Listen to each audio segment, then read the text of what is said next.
Good morning, friends. Today we are going to see the fourth part of analysis of Toba Tek Singh. In the previous lecture, we learned about the Toba Tek Singh, what is the theme of partition. After that, what is the narrative style used? That is, third person narration is used in this particular short story by Sadat Hassan Manto. And the next part about the how the madness is used as a metaphor in this particular short story, and how the particular character protagonist Toba Tek Singh Zamindar from one of the village from Punjab, and how he is a Sikh madman who wants to know why they are being sent to Hindustan when they cannot even speak their language. And there is again the Muslim madman who is overtaken by a nationalist zeal while bathing and shouts Pakistan Zindabad. Here the next part is about insane or sane, that is the particular theme related to short story. What is the insane that the particular madman in the lunatics and their condition has become, why they are become insane, and sane, that is the, is it the wiseness of the particular political situations, the, is it a sane or good decision for both the countries, or the decision of partition. That's why it is written sane or insane. Two things are happening here simultaneously. On the one hand, there is a note of protest in this madman's declaration that he would rather live on a tree than be forced to make a choice between two parts of the same country. See, he's ready to live on the tree. This protest simmered in the breast of most common people who were driven out from their homes when sudden political decisions were thrust on them. Thus, gradually we see the madhouse becoming a microcosm of the outside world.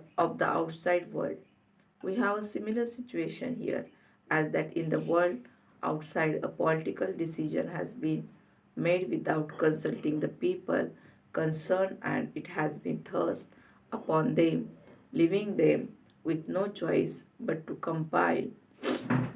This note of protest appears again when the young Hindu lawyer from Lahore hardly abused all the Hindu and Muslim leaders who had got together to have Hindustan divided.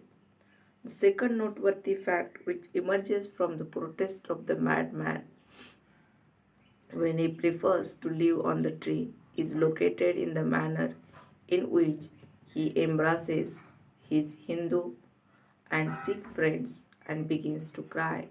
At this point, Manto writes, his heart grew heavy at the very thought that they would leave him and go away to Hindustan. See, here is the condition of madman is also very poor due to the partition. For him, they are still his friends, and it does not matter that they are not Muslims. We might well ask ourselves who in fact, is mad here, the madman in the asylum, or the sane man outside the madhouse, or the wise man outside the madhouse. Humanity seems to be still intact in this madhouse, in this madman. Ironically, the mad seems to be saner than the so called sane predators prowling the streets in the world beyond the confines of the asylum. The madmen in the madhouse still value friendship despite differences of religion or community. It is the apparently sane people who have gone berserk and are killing their friends and neighbors. It is they who are saying that place that has been your home since birth is no longer your home. It is very worst condition that their home, which is since their birth, is no longer their home now. Confusion about their status is now rampant in the madhouse. The suddenness of the change is underlined because even those madmen who were not completely mad were perplexed as to where they actually were at that moment. They knew that a person called Muhammad Ali Jinnah, who for Muslims and had named it Pakistan, but where it was and what its geographical dimensions, no one had any idea. Manto is highlighting here a very important aspect about the gap between decision makers and the affected people. For the political leaders, it was easy to run a dividing line through the country and have clear cut physical boundaries drawn between Hindustan and Pakistan. If we see the partition literature and the general topics we have learned, there are a particular theme of partition, and here we can understand how the theme of partition is used by Siddhartha and Manto. Here, for the common people, the words remained mere territorial abstractions, that is, the partition of India and Pakistan. For them, home was where they had been born, lived, and would have died. Had history not played such a cruel trick, for, for them it did not matter whether that home was in Pakistan or Hindustan, but if in the name of division of the country they were driven out of that home, then they would rather not belong to any of those countries.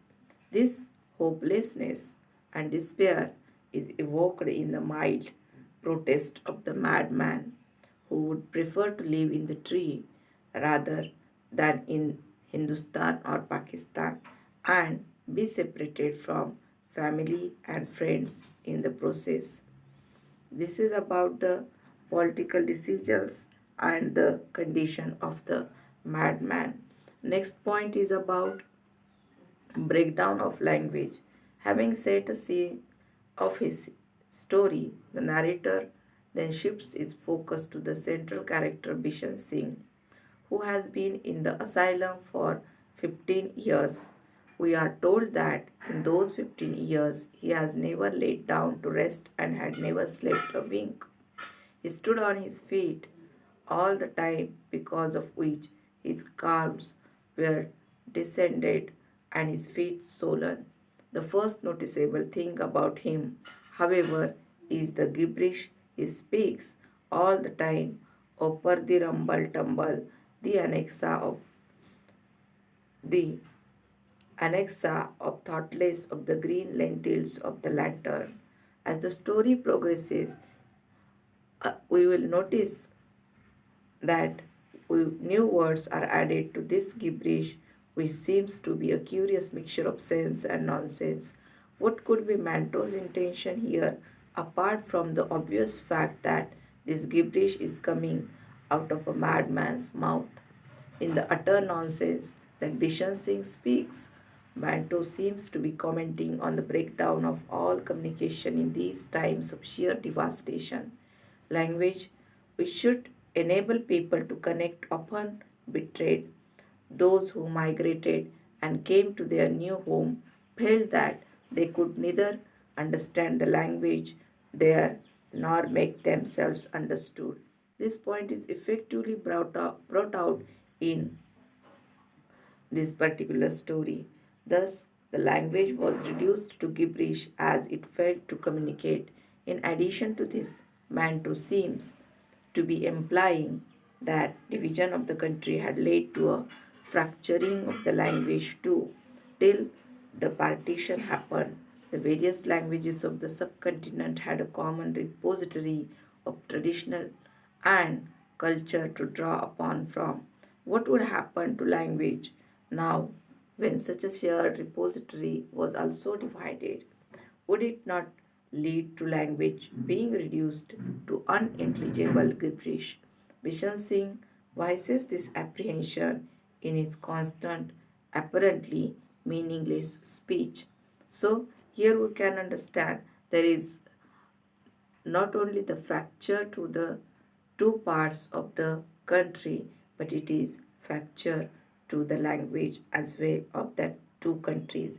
So, here writer points out how the language is also become depart, parted from one to another, or it is divided due to the partition, due to the two boundaries to the one country. Next point is about sane, the sense of place in one's identity. That is, Mantos next gives us some information from Vishen Singh's past and informs us how he came to be there in the mental asylum. This ferocious looking, though mild mannered and harmless Sikh had been a wealthy landlord in Toba Tek Singh, a small town in Pakistan about 150 kilometers southwest of Lahore. We are told that his brain had tripped suddenly and his family had brought him to the asylum, all tied up in chains, and had him locked up in the madhouse. Now he listens attentively whenever there is a discussion about the formation of Hindustan and Pakistan and about their imminent transfer from one to the other. When asked for his opinion, he replies in the same meaningless gibberish, while gradually the green lentils of the lantern get replaced at first by the green lentils of the government of Pakistan and subsequently by of the government of Toba Tek Singh. It is at that moment that the other madmen start asking him where this Toba Tek Singh was. How could one be certain where it was now, for such were the times that one moment Sialkot was in Pakistan and the next instant it was in Hindustan. How could anyone tell where a place was when the next instant it could transfer like a plastic block? The chaos and confusion evident in the actions of these madmen is merely a reflection of what was actually happening in the larger world outside.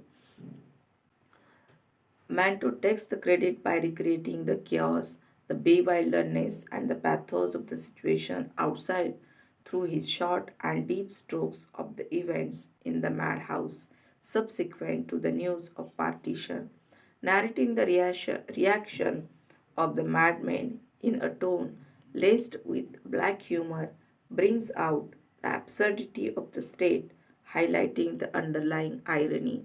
Here, through these points, that is, insane or sane, breakdown of the language, and the third point, the sense of place in one's identity. Here, writer shows the theme of partition through these particular events from the short story, that is the discussion in the asylum, the division of the India and Pakistan, and next is how anyone can lose their sense of place in one's identity. So here we can understand the short story Toba Tek Singh reveals the theme of partition. In the next lecture we will see the next point, that is the drama of dislocation. Till then, stay home, stay safe. Thank you.